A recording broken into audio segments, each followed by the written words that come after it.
Never mind, because my mouth already dressed on me and stuff. All right, praise him. I'm still 421, still on time. Come on in here. Yes, you see this background, but you also see this seat belt because both are needed at the time. Come on in the room. Come on in the room. Many blessings as you come in. Please do say hello so that I can say hello back. Come on in. Come on in. It is March 1st, and we are in a new month. So we are about to speak of that a little bit today.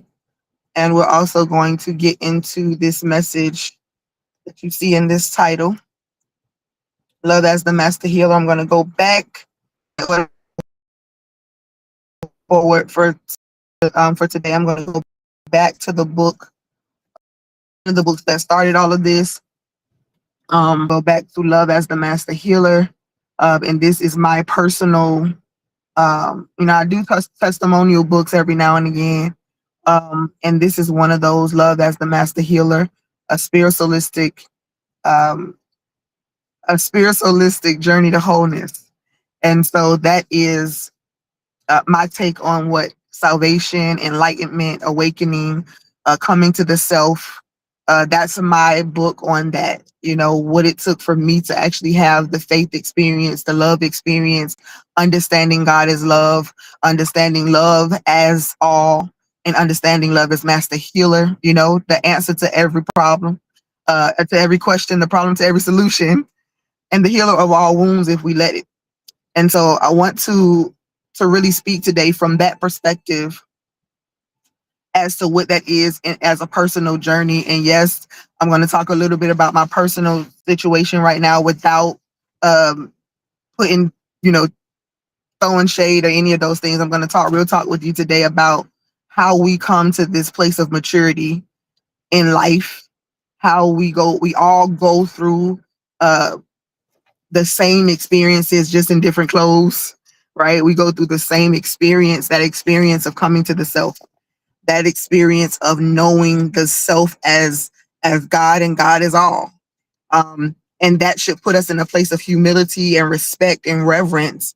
But instead, it puts us in a place of selfishness sometimes. But I also want to talk about how even selfishness at some point is a part of the journey. Love is at every stage of life. God is at every stage of life because God is living this life through us. And so every expression that shows up, even if we don't fully understand it, is a reflection of what God has expressed.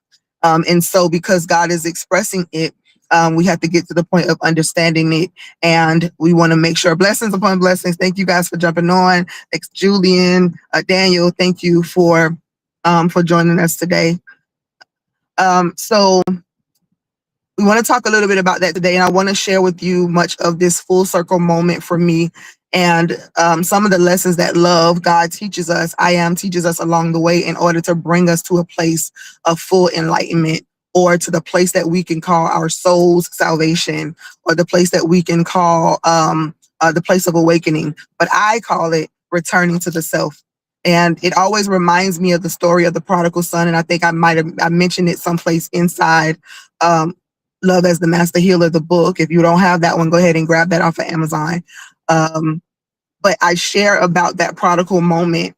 I share, first of all, about the moment when Christ Joshua tells us, or he asked the man the question, will thou be made whole? Not as a force, but as a moment for the man to choose his faith, for him to decide whether I want to be whole or whether I want to continue to go through some more of feeling incomplete. Do I want to stay immature? Or do I want to mature? I think everybody has their appointed time. And the reason why Christ Joshua asked the question, will thou be made whole, is because faith can't be forced. Guidance is necessary. Wisdom is necessary. Honoring every experience in life, especially those that come before us, that's important. But there also has to be the space where we are given to come to the self. And the prodigal gets a bad rap when we preach about it. But the reality is that the prodigal had to leave and had to go and experience something in order to gather his faith. The prodigal had to go out and explore. And I was talking to my daughter today, the prodigal is curious about what's on this, and I didn't say it like this to her, but the prodigal is looking like, ooh, there's rocks over there on that train track. I want to go explore the rocks. And it doesn't care that it's a train track. It doesn't care that a train could be coming. It just wants to explore. And that's a part of our stages of life. Some of us are in infancy. Some of us are toddlers. Some of us are in the stage of understanding that, hey, if I touch that, hot that, right? We have to experience it in order to understand it. But we also have to give grace to the ones that are still immature and still crying to get you to understand their cues. We have to forgive backwards. We also have to look back at our past and look at our ancestors and look at our parents and look at our the elders and know that they were only trying to get you from going into the train track because they understand that the train is coming. They're standing off at a distance. They're looking at what's coming for you, and they just simply want to grab you back. That their instinct is not to see you go through the same thing that they went through. So we, in this love walk, with this love walk approach, as each of us learn love as the master healer, you get to this place in life where you're saying, you know what? Hey, we're not too different. Same experience, different clothes. Same experience, different clothes. And so when you learn that, then you can go back and forgive, and then you can grace forward. When you learn that, you also can understand what it means when I say all is strategic. Right? It's all strategic. And that leads me, of course, to the Joseph story. That leads me to the Moses story. That leads me to Christ Joshua's story. That leads me to the Buddha's story. That leads me to Yogananda's story. That leads me to Muhammad's story. It leads me back to the story of the one who was the seeker, the one who was the gifted one that had to come to an epiphany on their own to share with the world. That leads me to a Martin Luther King Jr. story. That leads me to a Malcolm X story. It leads me to Dalai Lama. Y'all hear me? It leads me to the stories of those who lived it in order to be able to give the testimony of it. So y'all, today, I'm not even going to be on here much longer than this today because I am traveling. But the full circle moment here is that when love says fall back, I need them to learn this lesson on their own. It may be difficult. It may be hard. It may be the hardest thing but you got to trust love enough the journey has to happen that way. This is where that non-attachment thing comes in, not to get cold-hearted and say, oh, I don't care what you do what you want. It's more of a, okay, young grasshopper moment. Young grasshopper. But having grace for those that come after. Knowing that one day they'll sit in the seat that we're sitting in right now. Knowing that they'll be looking at the kids and saying, oh, child, I remember when you was 3. Or, when they get in their nostalgic moments at a time when man, do you remember when? And then we have this same grace and we forgive backwards and we forgive forward and we forgive backwards, grace forward. When we're looking at our ancestors and our elders and those that have made it over 70 and 80 and 90 and 100 years old, remembering that they've made it through so many different transitions, that they're worn, and that they just simply need somebody to be able to say, I get it too. So your love walk call to action today is for you to check on your elders, for you to forgive them for the things that they did not know. Father, forgive them for they know not what they do. And for you to give grace to the generation that is coming, because guess what? They're just doing the same thing that we did.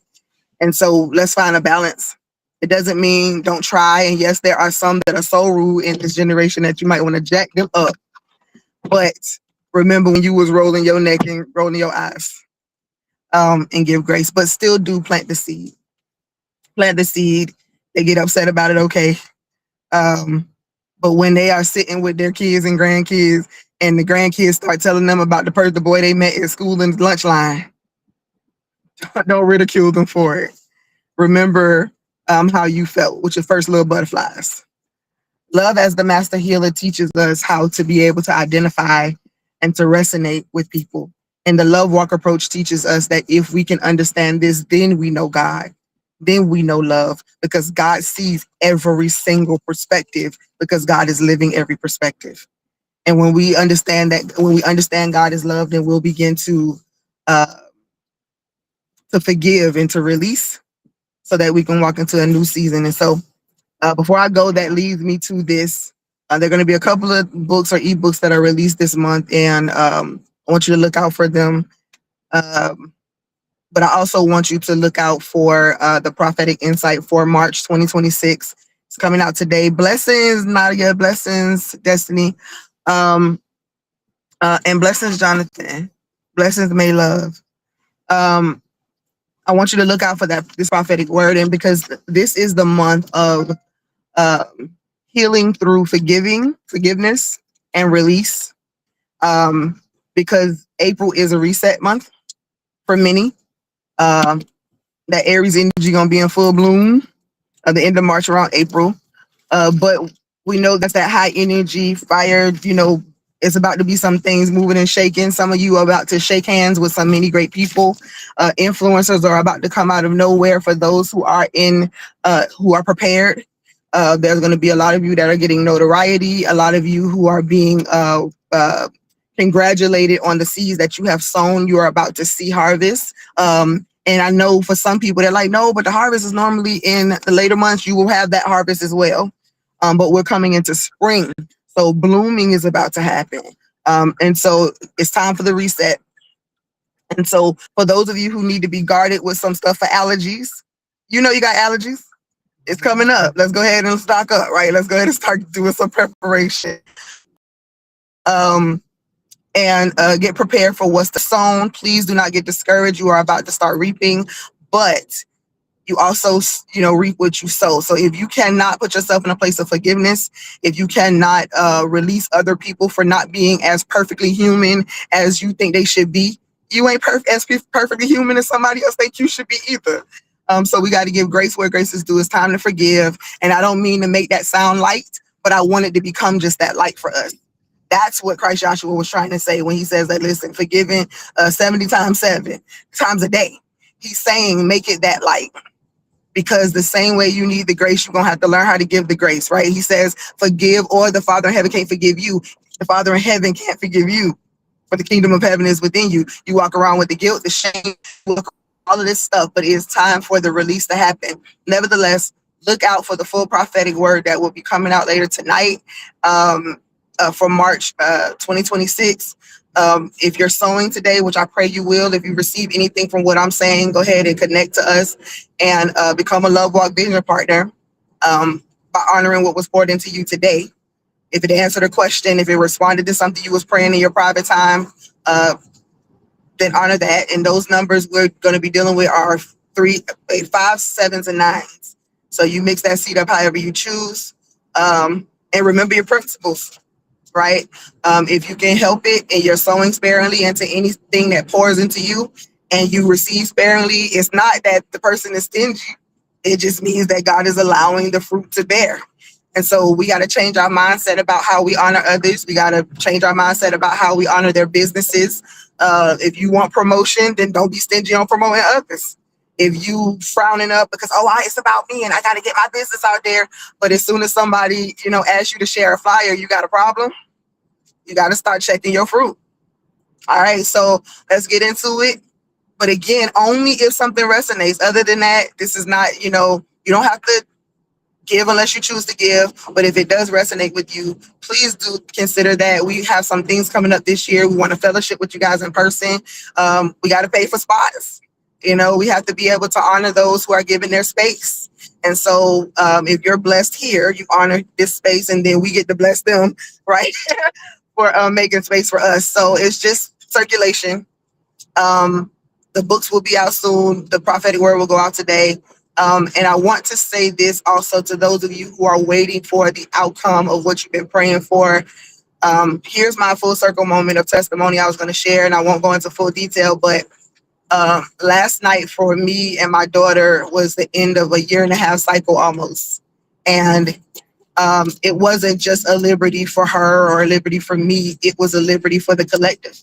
Because when our hearts can heal on some level, then we can show back up in the world as the fullness of ourselves. I got to tell y'all, and please forgive me if any of you feel like I haven't been given 100% of myself in this season, but we all have those moments where we have to go into a place where we can minister or allow ourselves to be ministered to. And this has been a very tough time. And so for those of you who have been checking on me, of you who have been asking about my family, whether you know what's going on, not know what's going on, thank you. Thank you for loving us enough to be able to put up a prayer. Thank you for loving us enough to continue to encourage us that it's going to be okay. Um, and thank you for not having to know the details. I appreciate that. I appreciate you guarding our privacy. But for those of you who have shown love, I appreciate it. I do take it as a reaping. You know, I pour love, so I can't expect it not to come back to me. So I'm grateful. And it goes to show that if you just continue to let love lead, then it's going to always come full circle. So, all right. Don't regret the seed you sow. All right. No matter what stage of life it is, because you never know who's in empathy. You never know who's crying out, trying to figure out their cues. You never know who's trying to focus on walking instead of listening to you scream, "Come on, baby. Well, come to me. Come to mama." They're not trying to focus on your voice. They're trying to focus on that, trying to focus on getting to that cup. So give grace for every stage.